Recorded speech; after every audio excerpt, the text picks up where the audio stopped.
Murphy Austin Adams Schoenfeld LLP, focusing on business law and commercial litigation, is proud to support Rob on the Road Region Rising. More information available at murphyaustin.com. And now, Rob on the Road, exploring Northern California. Hi there, it's Rob, and welcome to Rob at Home. It's great to see you. Are you or someone that you love struggling, depressed, dealing with anxiety, trauma, PTSD, and then you add on the layers of sadness that come with isolation in this current crisis? Well, all of this, I'm here to tell you, is something that we can work through. Dealing with our mental health is nothing to be ashamed of. In fact, I think it is something to be proud of. My guest for this entire episode has teamed up with the National Alliance of Mental Illness, or NAMI, to shout all across Northern California this message: you are not alone. Joining me now is Jody Nelsen, First Lady of Sacramento State and co-chair of the Nami Walk. And we'll explain what that is coming up in a moment. But first, it's great to see you. Thank you so much. May is Mental Health Awareness Month. It is. And I tell you, we could do every month on mental health awareness, I would say. Absolutely. I wanted to speak to you for many reasons, Jody. And straight out of the gate, I want to talk to you about suicide and suicide prevention. Mm-hmm. It's a tough topic. It hits close to home for you and many, many, many other people. Mm-hmm. And I want to get that out in the open, that this is a tender space, Jody. And I just want to talk with you about this. Absolutely. You lost your son, Seth, 19 years ago. Yes. Yeah, it was a horrific day, obviously. I was actually away from home on business. I was in Tampa, Florida, when I got the call from my husband to let me know that Seth had taken his own life. And as you can imagine, it's almost immediate shock. You just can't even process it at all. And I just remember saying no, no, no repeatedly on the phone. And then the struggle to get a flight and get home and get with my husband and start dealing with the aftermath of the loss of a loved one to suicide. It's really, really horrendous. You know, death is hard no matter how you come and to counter with it. Yes. There is something about suicide that is completely different. And I will let you elaborate on how you journeyed through this. Mm-hmm. Well, it's taken a long time, and it's still a process. You know, I got home, my husband and I just held on to each other for everything that we were worth, and went to our son's apartment where he took his own life and started going through his belongings and searching for an answer to why. We had no warning. His best friend had no warning. No one at work saw any signs. He was 25 years old. He seemed to be doing well. He really had struggled with mental health issues growing up, especially as a teenager, but we thought he had gotten beyond that. And so it became a huge shock for us. And my need to answer the question why was huge. Robert was more accepting of our son's decision. But we never did find anything. There was no note. That was really hard for me, still is to this day. You know, eventually, I guess you need to let go of that wondering why, but I haven't been able to yet. That makes sense, not to be able to let go of that. Why is a big question. And, you know, we can ask why, and even in having answers, I have found out that I still ask why. Right. If you knew why, would it make a difference? Well, that's an interesting question. You know, the support group that I do for suicide loss survivors is called Healing Together. And so we talk about that very topic because some of the members, they did have their loved one left a note. Some of them, they didn't. And so I asked that question, did the note help? And in some cases, they said, no, not at all. It really didn't answer any of my questions. In some other cases, they said that it gave me a level of comfort. For instance, if the person said, this is not your fault, you did everything you could, it helps to, with some of the guilt feelings that you have surrounding suicide. But after that initial note, the grief is still immense, no matter what. So I would say it doesn't help with that. It might put your mind at ease a little bit, maybe a little less guilt. Other than that, it doesn't help that much. What would you speak and say into someone who is struggling right now from your perspective? Mm-hmm. I would tell them that, first of all, it's okay to not be okay. And we all need to understand that. Everyone struggles at some point in their lives, but we keep it so secret. We have this shame around that, especially around depression and anxiety. And like, we should be fine. So we don't talk about it. And we really need to get that message out that it's okay to not be okay, and to tell someone you're not feeling okay and be open to receiving help. So the first thing I would say to someone is, it's okay that you're feeling this way. And, you know, you should talk about it with those that you love, those that you feel safe with. And then after that, it's just really listening. You don't want to judge. You don't want to give advice. You don't want to tell them that it'll be okay, because right then for them, it's not going to be okay. You don't want to tell them they'll get over it. You don't want to talk about, you know, all of the happy things in their lives that they should be feeling, because right now they are in the depth of depression, and those things don't help. They make them feel worse. If a person watching is sitting in that space where they see no way out, I want to say that I can assure you that the circle of discomfort and misery that you're sitting in, it's like you take the steam out of a pressure cooker when you just say, I am really struggling and I need help.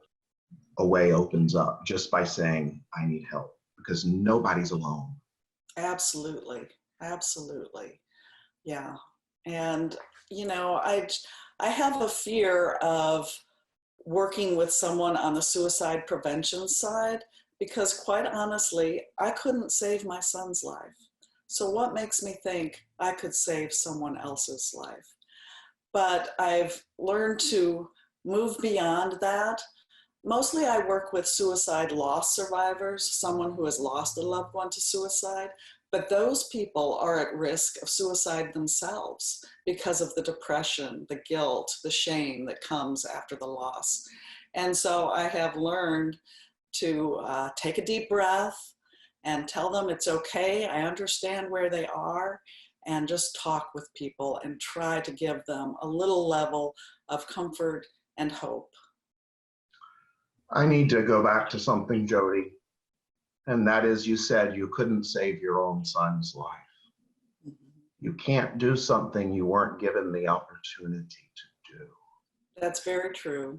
And that may be connected to the part of not being able to find a way, a peaceful way with this, because you can't jump in and fix something if you didn't know it needed it, and you did not know. Yes.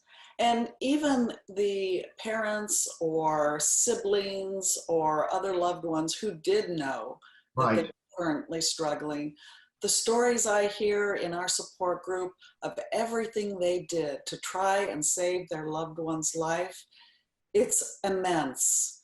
And so even when they did know that risk was right there, there is no way that they could have stopped it. If that person was intent on ending the pain that they are in, and that's the message. They really didn't want to die, but they needed to end the pain. There was nothing they could have done. There was nothing more.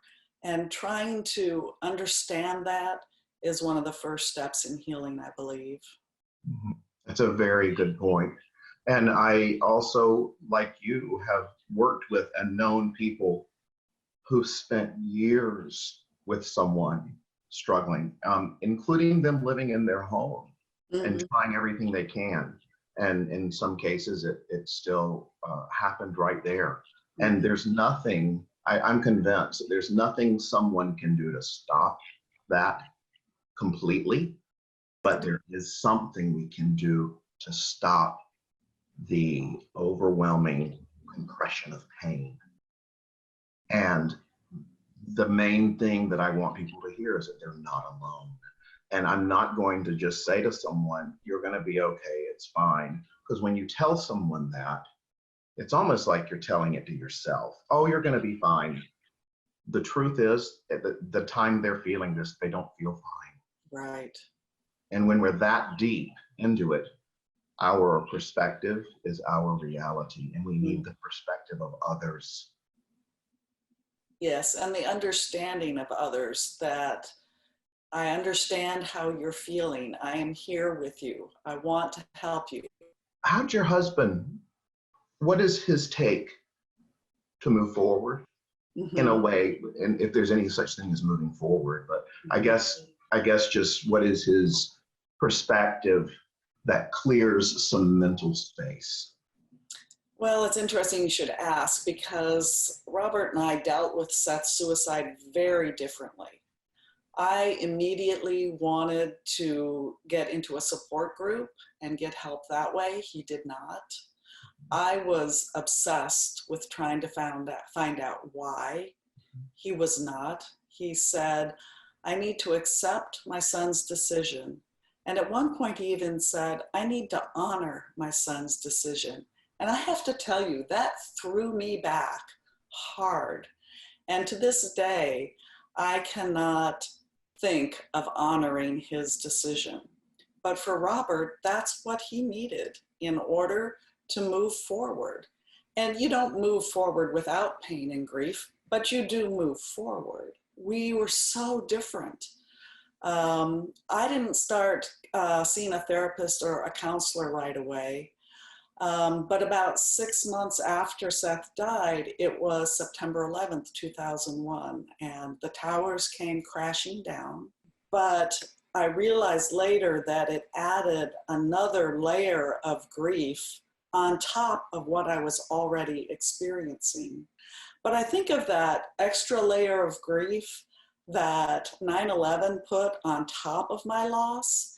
And right now, with the pandemic and the isolation, I think there's a lot of people, this has added another layer of grief on top of the grief they've already been struggling with. And I worry a lot for people right now. So do I, and that's exactly why I called you and reached out to you night before last, because when people are in pain and then they have layers on top of them, those layers feel like mountains. And so someone who's already struggling and may have been struggling privately right now, and then now they're in confinement or quarantine, their struggle is even more private. Jody, you are the honorary chair this year of the Nami Walk in AMI. Tell me about the walk. Well, unfortunately, it will need to be a virtual walk this year. But this walk happens annually. Really, there are NAMI organizations across the nation, and this is one for Northern California. And it is a big fundraiser for the nonprofit organization. Really important. They provide services to people who are struggling with mental illness, as well as their families. They have support groups for the families and for the person that's struggling, and they are free of charge.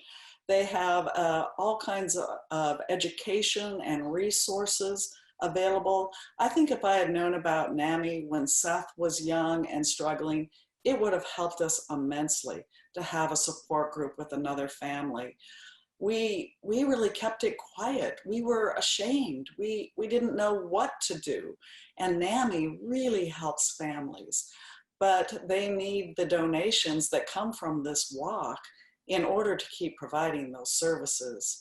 So it's on May 30th, and it will be a virtual walk.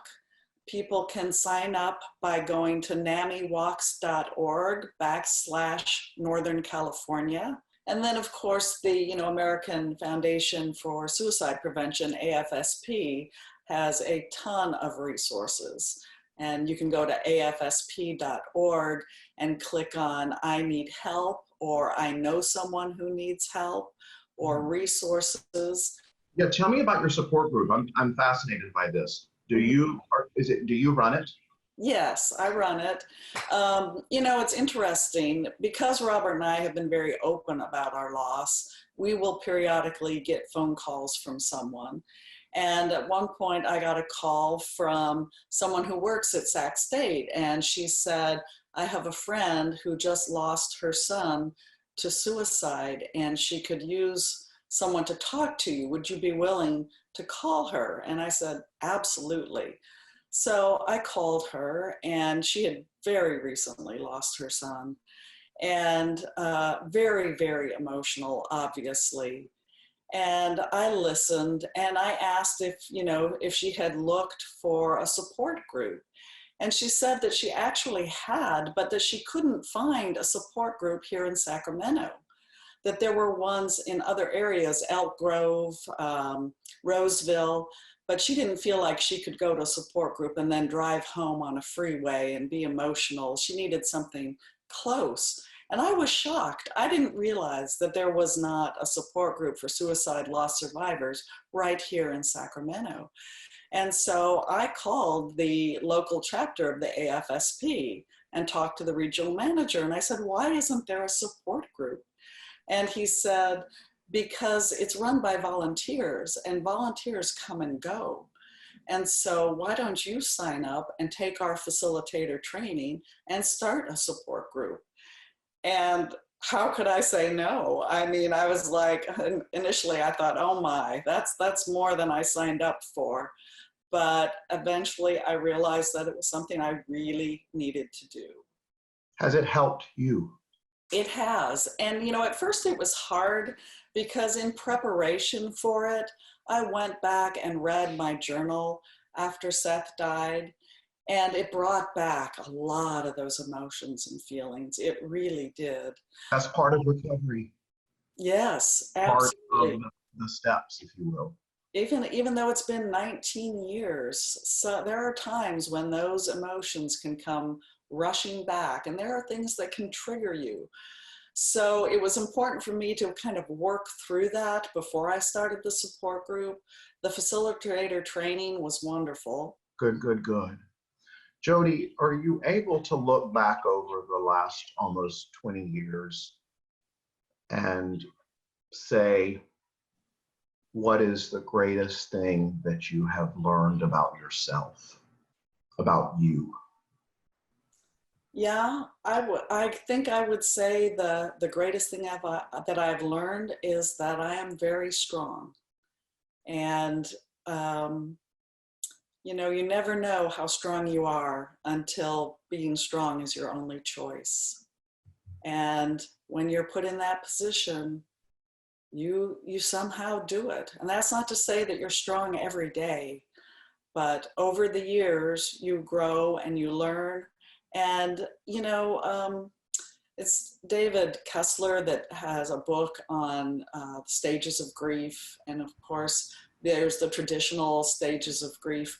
but he's added a sixth stage to grief that is finding meaning. So after, there's denial, anger, depression, I'm thinking, acceptance. And then he says, after that, you can find meaning.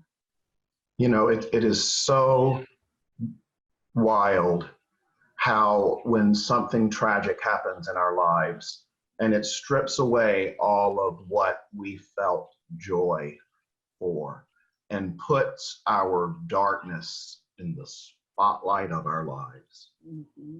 And it breaks open everything we had and puts that pain right there. But when it breaks all of that open, so much light comes in to that broken space. And you just nailed it. Service mm-hmm. the only way through. Absolutely. And that's why Robert and I have been very open. And people have called us and reached out to us when they've lost a loved one. We all lose people to death. It's a part of life. But the loss to suicide is different. And it's because of the guilt and the shame and the stigma. And a lot of people don't talk about it. I have a neighbor when I first moved here. Robert and I were interviewed on one of the local news channels about the loss of our child. And she heard that and she came and knocked on my door and she said, I lost my son to suicide 30 years ago and no one in my family will talk about it. Can we talk? I opened my door and said, come in. I would love to talk with you.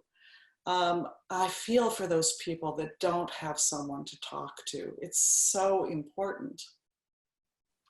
Jody, you not only have opened your heart to that person, but you have opened your heart to so many people, and so has your husband in so many ways, that our region is so much better off because of the lives that you and your husband live.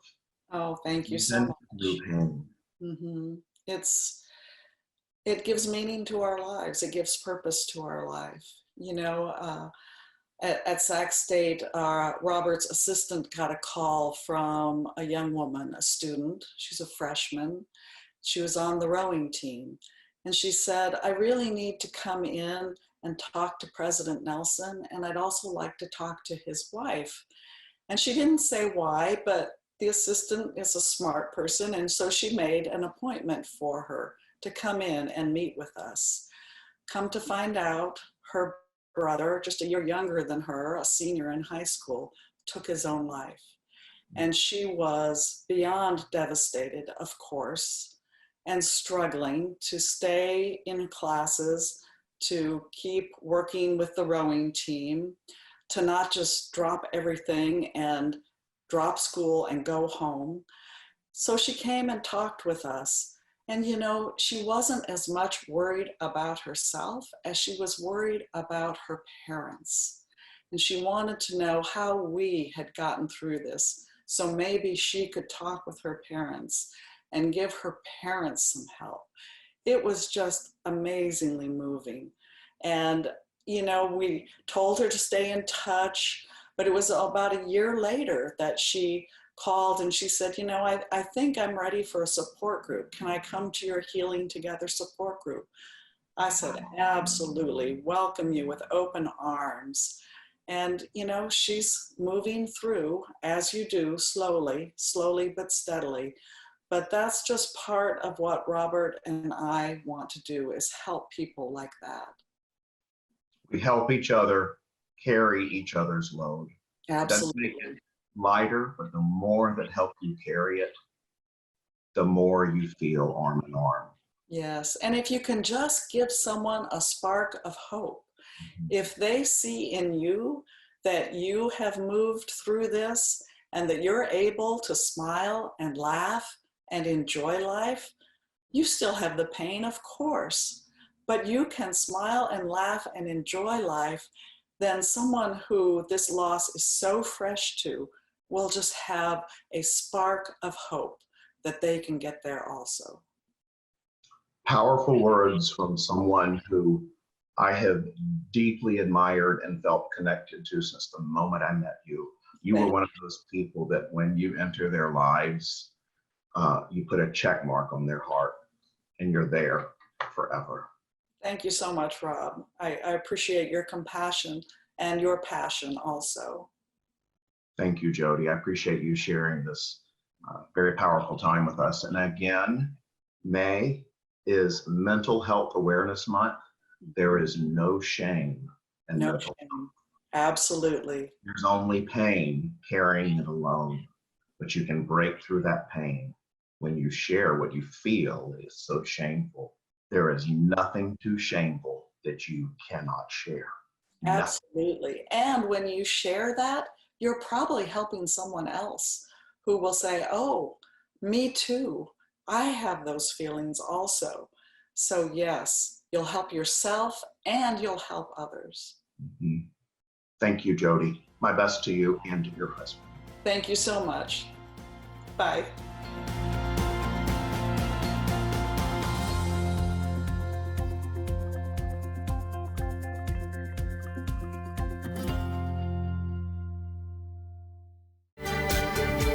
Murphy Austin Adams Schoenfeld LLP, focusing on business law and commercial litigation, is proud to support Rob on the Road, Region Rising. More information available at murphyaustin.com.